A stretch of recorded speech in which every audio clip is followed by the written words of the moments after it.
All right, Garrett, what's going on, man? Hey, great to see you again, and thanks for having me on here. Yeah, super excited. As everyone joins, welcome everybody. If you're there, if you're not, you'll watch it later.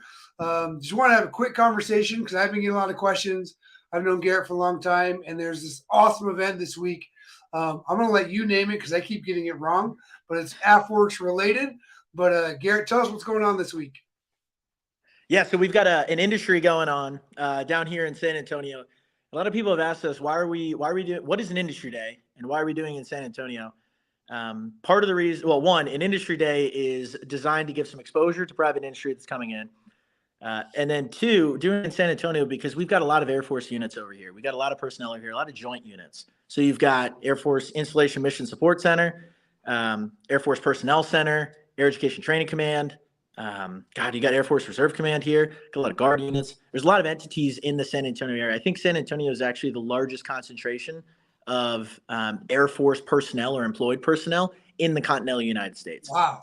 If I'm off by that, then they're up there in the top couple. So the thought is let's do an event where government is so we can pull them in, and then once government's in the room, let's get them connected to industry. Yeah, that's incredible. I did not know there was that many Air Force, whether it's top or close to, in San Antonio. Oh yeah, it's massive. You got the largest hospital in the DoD here. God knows how many centers. I mean, basic trainings run here. A couple different bases: Randolph, JBSA. There's a large Air Force presence here. That's fantastic. And for those that don't know, Garrett's does a lot in AFWERX, but what is your main role right now these days? Yeah, so I'm running the Spark branch within AFWERX. So within AFWERX, think of AFWERX as the parent company. Underneath, you've got three different divisions: Spark, Ventures, and Prime. Prime and Ventures a little more externally focused, trying to bring in non-traditional companies and try to seed non-traditional commercial markets. Spark is more internally focused on people and culture. So think if an airman that's super close to the problem and it's on the flight line has an idea on how to solve that problem, we try to help them turn that idea into a reality. So that's what we do in Spark.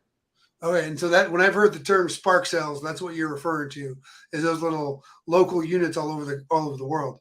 Yeah, I think there's 108 of them now, maybe 109. There's a lot of, but essentially the Air Force and the DoD at large, probably the federal government, is really good about compartmentalizing things. When you compartmentalize things, it makes complex problems not so complex. Very effective. One of the downsides to it, though, is you start getting in these silos where people don't talk to each other. I know what you're saying. The federal government doesn't talk to each other. Unbelievable. You can't believe it.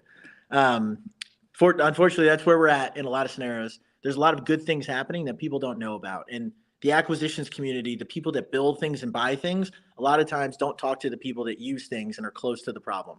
So we built the first Spark cell to try to solve that problem, not to try to replace the acquisition system, but try to bring the acquisition system to the tactical level operator. Now there's 108 of them across the field, across the Air Force, and actually some in the Army and some in the Navy as well. So it's spreading, and TSA has some now. Oh wow, that's incredible. So what can people expect coming into this week? You've talked a little bit about like what's the why for this week? Yeah. I'd say there's a couple different tracks of people, and on those different tracks we have different focus areas, and we're trying to provide value to them in any way that they can, in any way that we can. I would say one of the things we've talked about is why do this event in San Antonio, and I think it starts to make sense.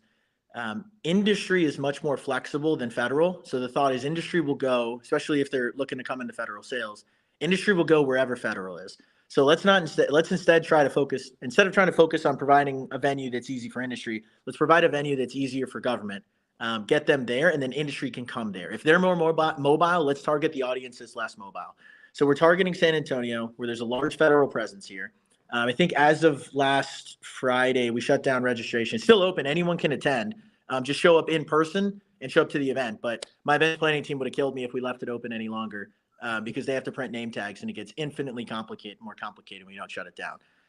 But we had about 750 government signed up. Typically what we see, and we had 1,100 industry, 1,200 industry. Wow, it's a lot. Typically what we see is we see an attrition rate with industry for our events.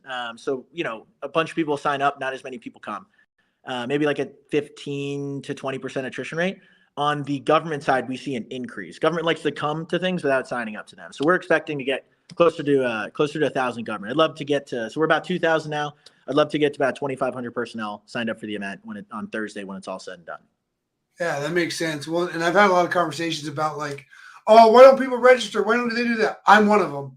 I mean, I wasn't going until 3 weeks ago because I thought it conflicted with another thing I have at the end of the week. But then once I found, I was like, oh yeah, I'm going. Let's go. Yeah. But I didn't register. So can I register on site? Yeah, come on out. Not a problem at all. Come on out. We'd love to have you. We'll handle registration when you get here. Yeah, easy peasy.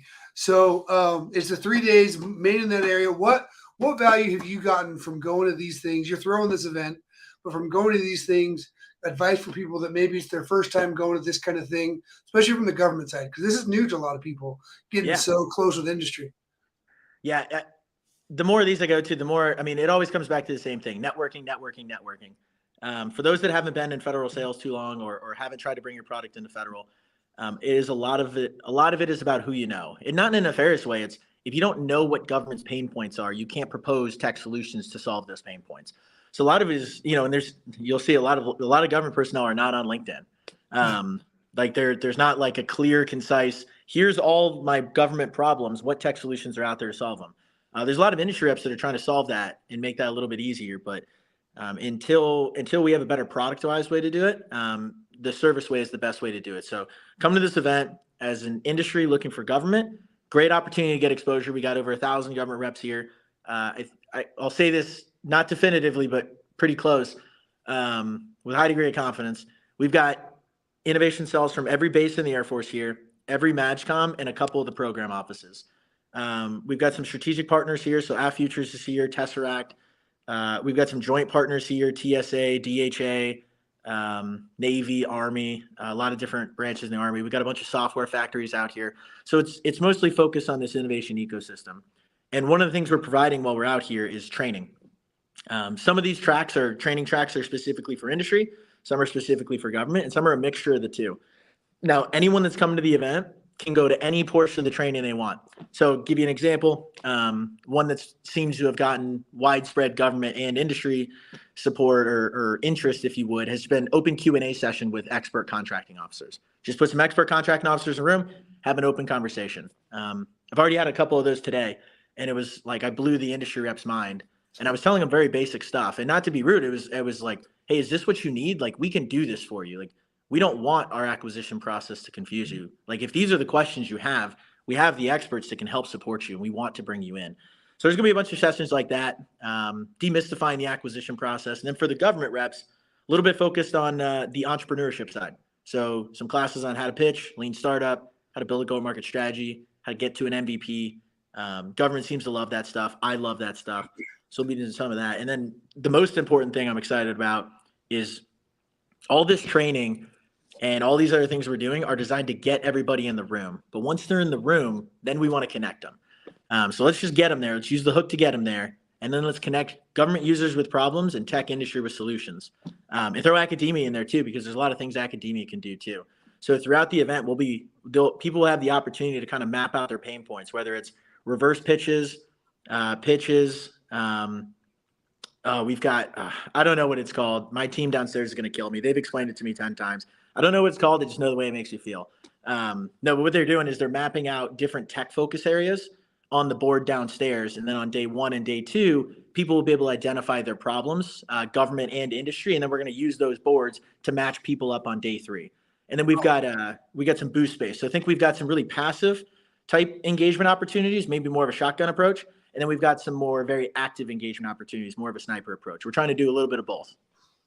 That's fantastic. Sounds like it's going to be a killer of an event, and not just because, like you said, you're putting it together, because you're doing what needs to happen, is bringing everyone together into those right spaces, into those right conversations. If you remember, a lot of people knew Hondo Gertz on the Navy side. He always said, serendipity innovation. That was his goal. He's just getting the people in the right room, and then things just start to happen. Yeah. And it's, we were talking about it before we came live on the call. People ask me like, hey, like, how's the event going to go this week?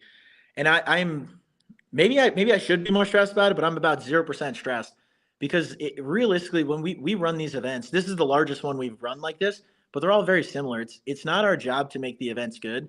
It's our job not to mess them up, because, just the engagements between the two parties are like, hey, I have this problem, I have this solution, let's just talk. Can be really hard to talk, and can be really hard to connect, especially in the world of COVID. even post-COVID. It's really hard to get in the same room with the right people. So Yeah. we got 2,500 people in the room, hopefully, at least 2,000. A lot of government users with problems, a lot of tech companies with solutions, and we'd love for you to be one of them. Oh, and Matt, one more shameless plug here too. Yeah. Part of the reason we're doing this is because we've run a lot of events across AFWERX, but typically they're all separate. And we realized one of the problems that AFVentures had is that they were having a hard time getting access to federal. They had tons of industry reps they work with, didn't know federal. And then we in Spark were having a hard time finding the right industry partners, and we had tons of access to federal. So the thought is, let's run these events that we do separately. Let's just run them together, and then we'll get the network effect. And once we have the network effect, we get everybody in the room. We can, we'll figure out the rest later on connecting and collaborating. So this is our first attempt at running like separate AFWERX events all together. And I think we're going to do that. Not I think. We are going to do this twice a year is the game plan, in line with the Cyber Sitter cycle. So expect to see more of this. I expect it to get better. Don't know when the next one's going to be. Probably sometime in the September, October timeframe. It needs to be in line with the Cyber Sitter cycle, so that'll drive it. And targeting the Dayton or the DC area. And I think DC, depending on availability, will likely win out because we want to make this as joint as possible. Because the same non-traditional companies we're pulling in for the Air Force are probably really relevant to the Navy and the Army. So the more jointness we can do, the more redundancies we can reduce, the better. That's fantastic. And one last thing I'm going to ask before you go, because I know you got a lot to do, or your team does. Maybe you're just there looking good at this point. But so you talked about the event itself and the value networking being on site, but something you and I know pretty well, and where most of our conversations happen, is after hours. What advice do you have for people going off site, finding people engaged in lunches, dinners, stuff like that? Yeah, well, one, I would reiterate exactly what you said. The most valuable pieces of events like these are actually the white spaces in the time between the margins. That's when you get the most done. Now, that could be after hours. That could be during lunch. It could be breakfast. It could be, hey, I'm going to skip a training session. I'm going to have a one-on-one sit down with this government rep that told me about their problem set. Like a lot of the training we're doing is designed to elicit conversations in the way that we have the flow of the event. So don't feel bad for stepping away from the event, and don't feel bad for that's exactly what the event's for. I mean, the 90+% of the value from this event is going to come within those margins. So we in the government are hosting this event, meaning, we're not going to use government funds for happy hours, for lunch, et cetera. So there's some pros and cons to the government running it versus a nonprofit or industry. I bring this up to say that there's no there's no lunch on site. We're in downtown San Antonio. Tons of places to eat. Check the website. We put a bunch of restaurant recommendations all within walking distance. Find that government customer or find that industry rep or whoever that you had a good conversation with. Take them to lunch. Meet them for breakfast the next day. There's tons of happy hours happening outside of our event that are not we're not endorsing them. They're just happening in San Antonio. Some companies are coming out and saying, hey, if you're interested in artificial intelligence, come to this place at this time. So without endorsing any of them, I know there's going to be a lot of events that I'm going to go to. And we can't put those on our website, nor do we want to. I don't want to get fired. Sure. But yeah, just come talk to people throughout the event. I'm sure, Matt, you got an essay on some of those things. You can post them. So put them on your LinkedIn. Yeah, for sure. And before we go, that's the advice I give anyone as we go is if you're going tonight I'm flying in a couple hours, you'll see another post from me. If you're going to this thing, talk about it. Tell people you're going, tag partners you want to talk to, because that's how you build up that's how you get invited to stuff. That's how you know what's going on. Yeah, for sure. Love that. Well, those of us that can. Government, you just do what government's supposed to do without getting fired. That's the beauty of going industry. I can do whatever I want now. It's great. But that's why you partner with everybody, so that you can leverage both sides of that. There you go. So, Garrett, anything else before we go? No, I just want to say, thanks to everybody for coming. That is coming. If you're not coming, no thank you to you. No, I'm just kidding. But if you are coming, honestly, thank you. There's a lot of problems within the federal government. And I'm glad that we can partner with industry and academia to solve those. It's not bad to say we have problems. Everybody has problems. And we need y'all to help us fix some of these things. We're here for, it's an interesting time that we're in today. We're at the unclassed level, so we won't go too deep, but there are some challenges that we have today that we didn't have 5, 10, 15, 20 years ago. So we in AFWERX are big believers in industry and academia helping us solve some of those challenges. So thank you for even listening, because probably means you're interested in the national security space or providing value or help in the federal government. So I'll just say, I don't know if I'm allowed to, but I'll just do it anyways. Thank you on behalf of America. That's the first time I've ever said that, and that felt awesome. Yeah. No, but thanks for if you're supporting national security, thanks for what you do. And hopefully I see you at the event. Fantastic. Garrett, don't hang up. Everybody else will, if you're there on site, I'll see you tomorrow.